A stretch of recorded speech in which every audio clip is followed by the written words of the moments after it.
That's why the name. That's why the word coño. Hello and welcome.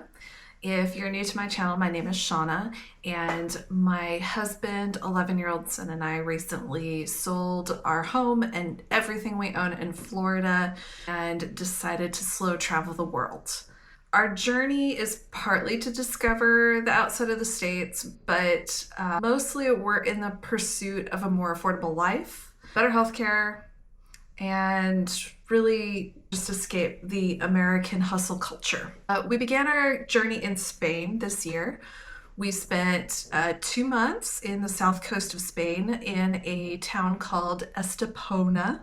We did splurge and get a 3-bedroom, 2-bath penthouse that overlooks both the Andalusian Mountains and the Mediterranean Sea.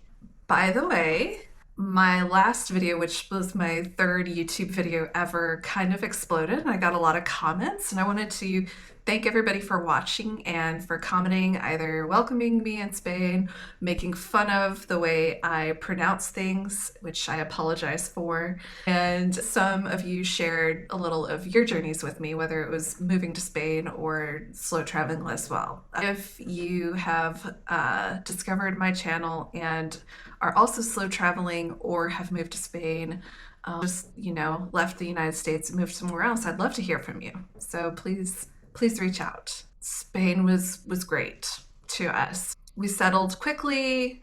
Our Airbnb hosts made us feel very welcome and very comfortable. And I don't think we encountered a single rude person here. So yeah, we felt safe and we felt at home here. Next week, we say farewell to Spain. We are heading to Albania next. So we've been here for 2 months, and I thought I'd go ahead and post this video giving you our highlights, our lowlights, and update you on things that I missed so far from the States. First of all, I want to say that the beginning of our journey to decide to do a whole year in Europe, Spain was probably the best choice for the beginning of January in the dead of winter in Europe. The temperatures were mild, consistently between 50 and 60 degrees Fahrenheit. It was a good start for us committing to Europe. If I were to come again, I would try and come more towards April or May for the warmer weather to enjoy the ocean. My son was really upset that he never got days to swim in the ocean while we were here. And even though the temperatures were comfortable, we're from Florida, and I have to remind my son that it's not short weather outside and he needs to put pants and a jacket on. But that would be anywhere that we would go right now, unless it was, south of the equator, outside of Florida. So yeah. There was a lot of rain and cloudy days in January that we didn't enjoy as much, but I also understand that it was like unusually cloudy and rainy for Spain, but that was something that we had to navigate. But overall, most days were comfortable and dry enough for us to take daily walks on the beach. We did not have a car while we were here, so we had to walk anywhere we went, and we really didn't have any issues with that. As far as the rest of our surroundings and the country of Spain in general, there was a ton to see while we were here. If you suck at geography as much as I do, Spain is on a peninsula in the south of Europe.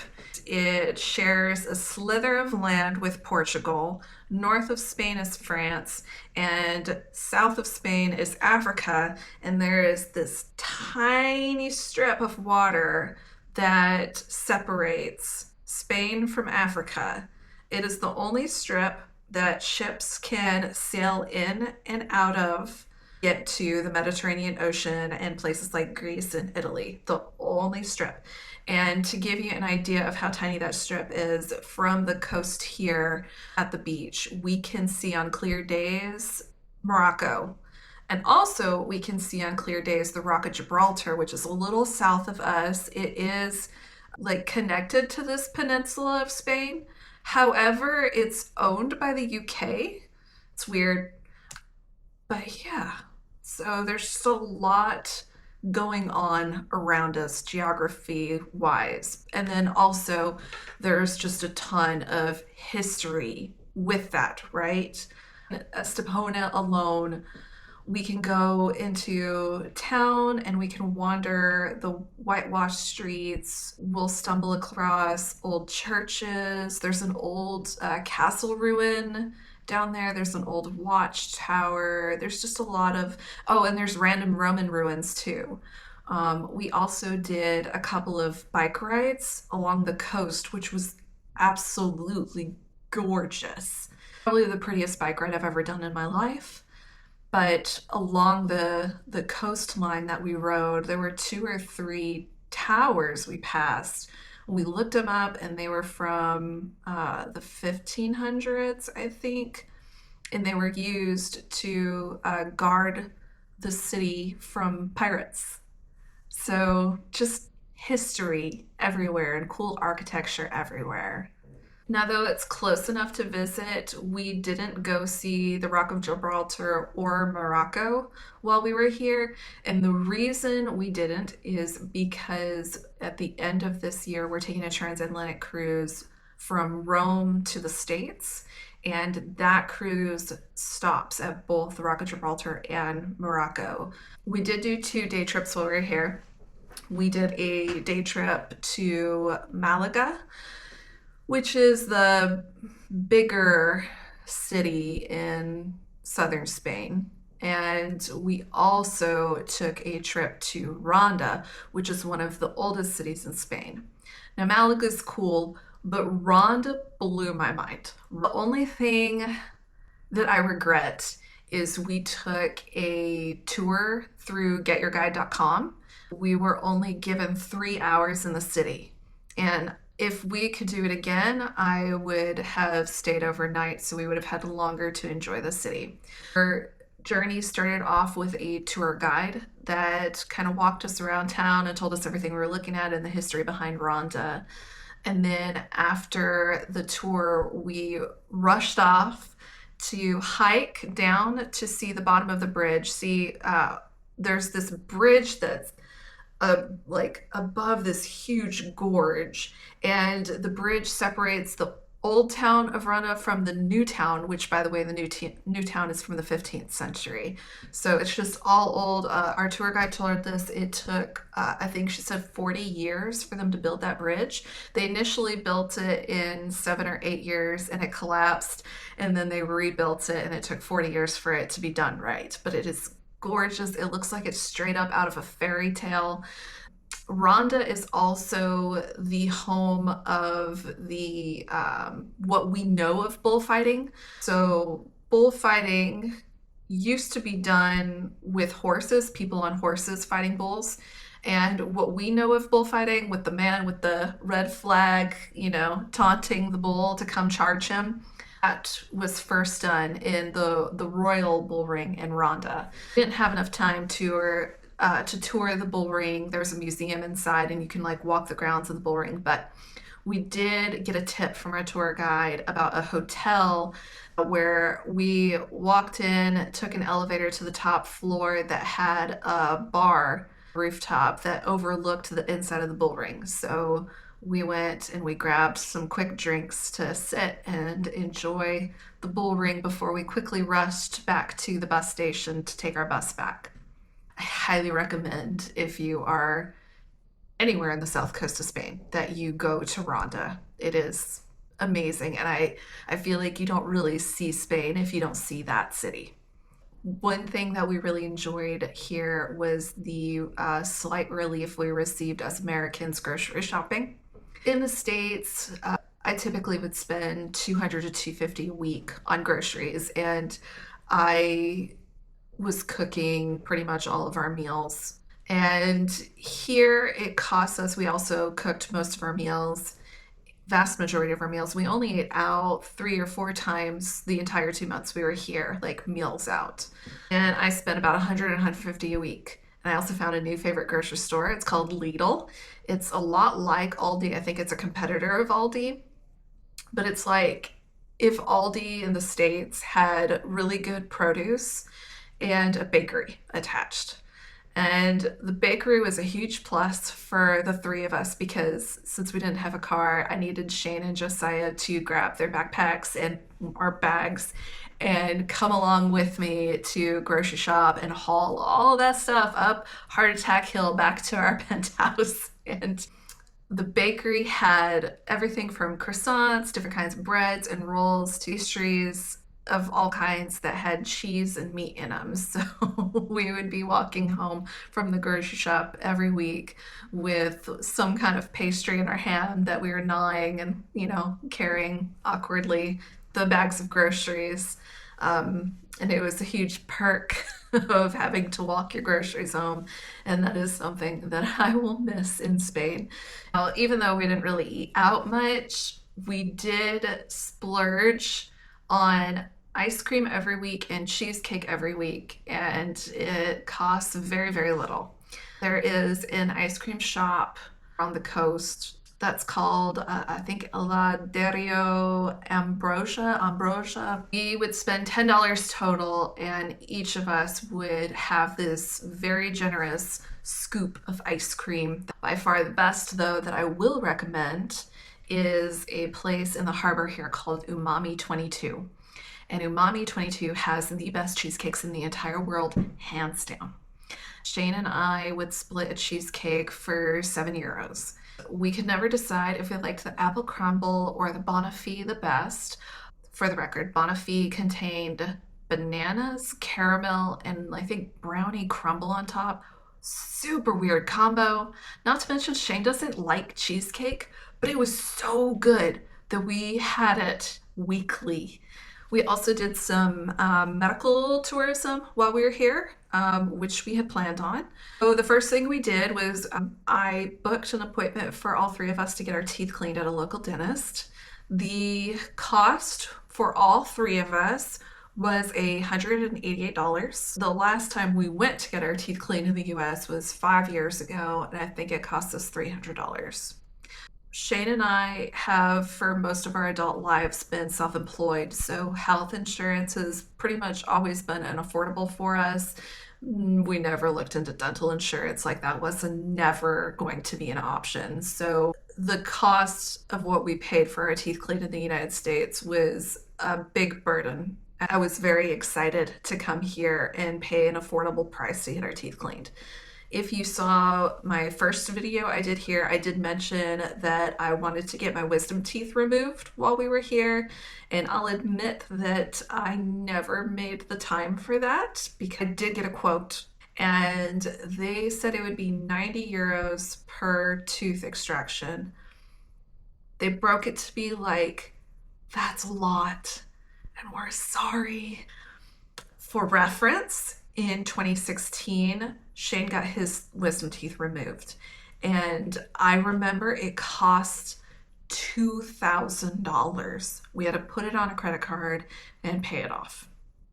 I also got a visit with a gynecologist while I was here. That was an experience. It made me realize how behind on the times the US is, which growing up in the US, you're taught to believe that we have the best healthcare in the world, that we're the greatest country in the world. And part of our journey of nomad traveling is because I've watched and read enough to know that that's not true. Gynecologist kind of helps make the point. When I had my OBGYN appointment in the States, it typically costs me $100 to $150 to see the doctor. They would take a swab, to test for cancer, and then they would blindly feel around to see if they could detect any lumps that needed to be investigated. The swab would be sent to the lab, and I would have to pay $300 more for that, and it would be a month until I saw the lab results. My appointment here in Spain costs me $120 all in. Doctor came in, typical. She did take a swab. The lab test was included and was available just within days. But she also did a sonogram, and there was a monitor that was in the room for me to see everything, and she gave me the layout of my body, which I had never had before. And then she printed out my sonogram to take home, my empty uterus, which I thought about sending a picture to my mom, but decided not to, because the only time anyone would get their sonogram printed out and take home in the US is because they're pregnant. And I knew if I said that, my mom would think I was pregnant. Quite the experience. I don't think I will be going to an OBGYN in the States ever again. Overall, Spain impressed us and made us feel welcome. Only thing I think I can fault Spain on is that while there was a diverse amount of people from different countries here, there's not a diverse amount of food options. Most of the restaurants that were offered involved a Mediterranean food. There was one taco restaurant that we found that charged a lot of money for tacos. And there was an Indian restaurant that we found that was halfway decent. But outside of that, there was, oh, and then, there were some pizza places. And I'll get to that in a second. But as an American, I'm used to just being able to get from both the grocery stores and restaurants a wide variety of cuisine options. And I actually meal plan according to that. And I was surprised to find in the grocery stores no hot peppers. We had a plethora of very healthy looking bell peppers and a sweet Italian peppers, but there were no spicy peppers of any kind, not even in the canned goods section, like a can of Old El Paso green chilies. And going into this trip, I was feeling very confident about my cooking skills and my ability to go anywhere and cook anything I was craving, but I did not consider the type of ingredients or lack thereof that I would find. No spicy peppers in the grocery stores, no vanilla extract. So there was a day that I wanted to make pancakes and I couldn't find vanilla extract, nor do they do pancake or maple syrup here. So I ended up making pancakes with some cinnamon in them and made my own sugar syrup base, but they just weren't the same. There was one day I craved cinnamon rolls and no vanilla extract in the stores, nor is there powdered sugar anywhere. I've seen cakes and I assumed that the icing is made of powdered sugar, but I couldn't find powdered sugar. I did find tortillas and I was able to make chili powder. I had to sub cayenne pepper for what they call picante paprika. They have all different kinds of paprikas, which is fun. And I understand heading into Albania, I won't find any Mexican food whatsoever either. So I think I will be packing the picante pepper I did find, as well as the cumin, in my bag to smuggle in so I can try and make some sort of Mexican dish. They also don't do a lot of the cheeses that we do in the States. There's lots of like soft cheeses, goat cheeses. In Lidl, we were able to find shredded and sliced mozzarella and sliced cheddar cheese. And then there was a shredded queso blend that I used for the Mexican stuff. But I don't know that that's a knock on Spain. I think that might be just something that I have to get used to as far as living in Europe goes. Things I miss from the United States. I miss buttery, salty popcorn. I miss Dr. Pepper. I miss Little Debbie snacks. I miss cinnamon rolls. A lot of those foods I found out are banned because of whatever crap ingredients we throw into them in the States. They're not healthy. They haven't been proven to be healthy and safe for food consumption. And where the US goes, well, we haven't found enough evidence that it's not bad for you. Europe goes, you haven't given us evidence that it's okay and safe for consumption, so we're not going to use it until you do. We head to Albania next. Albania is right across the pond from Italy and right north of Greece. So it's in the Baltic area, and it's got its own cuisine, which I'm excited about trying. I'm also looking forward to having some decent pastas and pizza as well as Greek food. Though another thing I found out is pepperoni is an American product. And I was really thinking and looking forward to trying a legit Neapolitan pizza with pepperoni on it. And it looks like that's not going to happen. I did try pepperoni here with like a chorizo on it, or sorry, a pizza here with chorizo on it. That was similar to pepperoni and it just did not hit the same. But I guess even when we end our time in Italy, pepperoni is going to be something that I'm missing that I did not know is from the States. We've enjoyed our time. We look forward to Albania. We will come back to Spain. So thanks for watching, and I will see you next time in Albania.